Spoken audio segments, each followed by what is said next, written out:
Thanks for watching. I'm Margot Kinberg, and this is In the Spotlight, a closer look at a crime novel.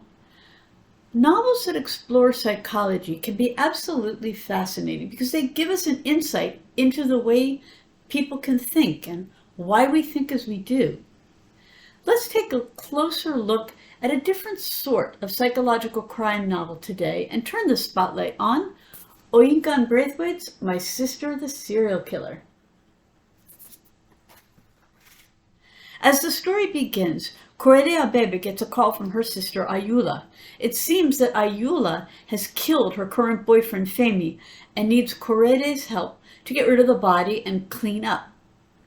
It's clear from Korede's reaction that this has happened before. Instead of telling the police and letting them know, though, Korede has helped her sister to hide the crime she's committed. Since they were young, Korede has felt a powerful need to protect her sister, no matter what. And as the novel goes on, we learn about their youth and why Korede feels the way she does. Along with her impulse to protect, there's also the fact that Ayoola is irresistible. She has a way of getting everyone, including the men she dates and her sister, to do what she wants. Korede knows that they both bear a burden of guilt for what they have done, but Ayoola feels none of that guilt, and Korede will always side with her sister, no matter what. That is, until Ayoola sets her sights on Dr. Tade Otumu, who works at the hospital where Korede is a nurse. Korede has been interested in Tade for some time, and Ayoola is aware of that. What's more, Tade has fallen for Ayoola, too. He even forgives her when she goes off on a trip with another man. And when Korede tries to warn Tade about what Ayoola is like and what he risks, he won't listen to Korede. Against this background, the police are also investigating Femi's murder, which means Korede has to keep Ayoola safe from that, and herself. Now Korede will have to decide how far she'll go to protect her sister and where her loyalties really lie. So let's look at the elements that tie this novel together. What keeps it moving?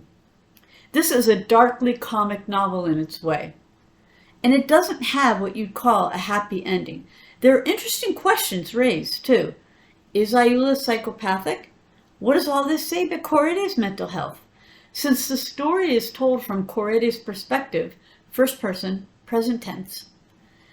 There's also the question of whether she's a reliable narrator. The psychological aspects of the novel are important. But other themes are explored too. Braithwaite takes a sharp, almost satiric look at male privilege and, you might argue, female empowerment. There's also the issue of sibling relations, both rivalry and mutual support. At the same time as Korede protects Ayoola, admires her beauty, and acknowledges her power over men, she also resents the trouble Ayoola causes. And of course, she knows her part in the murders, and she bears a heavy burden for that. The story isn't told exactly chronologically. Some of the chapters follow the chain of events, and some give background information as Korede reflects on Ayoola's past and on their mutual past. Readers who prefer a linear storytelling approach will notice this. The story takes place in Lagos, so readers get a sense of what life is like in that part of contemporary Nigeria. It's set against the mores, traditional male-female relationships, and family structures of that culture.